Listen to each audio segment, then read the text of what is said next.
Hi friends, this is Bhushan Nemlekar on Dahisar Connect. In our ongoing docu-series of Dahisar River Then and Now, which is powered by Bornil Sourceup Private Limited. Today we have a letter from Shri Sudham Kumbhar. He is Professor Sudham Kumbhar.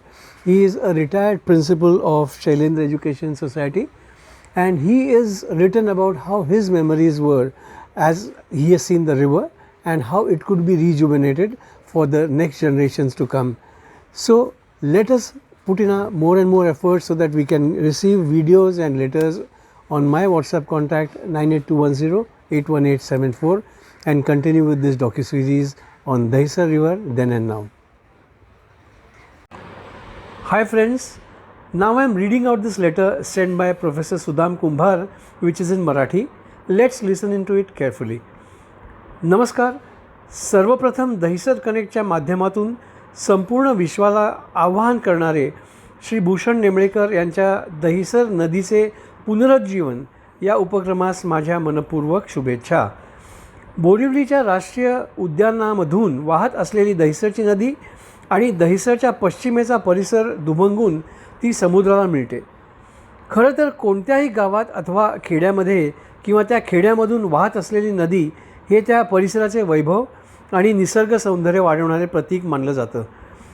राष्ट्रीय उद्यानातून वाहत असलेली ही नदी स्वच्छ आणि निर्मळ पाणी पुढे घेऊन येते, परंतु आजच्या वाढत्या नागरिकीकरणामुळे या नदीचं रूप विद्रूप झालेलं पाहायला मिळतं.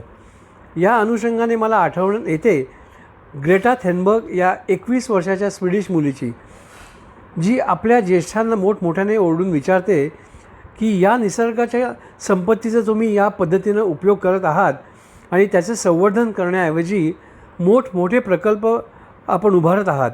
जेव्हा आम्ही तुमच्या वयाचे होऊ तेव्हा आमच्यासाठी काय शिल्लक असेल? मित्रहो, त्यामुळे भविष्यात कदाचित आपल्या दहिसर परिसरातील मुलं मोठी होतील तेव्हा म्हणतील, इथे नदी होती का? नदी म्हणजे आम्ही पुस्तकात वाचलेल्या स्वच्छ निर्मळ पाणी वाहून देणारा एक पाण्याचा स्रोत असतो. मग ही नदी अशी का? याचं संवर्धन आमच्या पूर्वजांनी का नाही केलं? आपल्या या नवीन पिढीतील मुलांनी आपणास हे प्रश्न विचारण्यापूर्वी आजच आपण कामाला लागूया. आणि आम्ही नेहमी असं म्हणत असतो, मुंबईचं शांघाय आणि सिंगापूर केलं पाहिजे. पण भविष्यात अशी वेळ येऊ द्या की शांघाय आणि सिंगापूरच्या लोकांनी म्हटलं पाहिजे की आम्हाला मुंबईसारखं व्हायचं आहे आणि मुंबईतील दहिसर नदीच्या परिसरासारखा कायापालट आम्हाला करावयाचा आहे. तर विचार करण्याची हीच वेळ आहे की असा कायापालट करण्यासाठी आपण काय करू शकतो.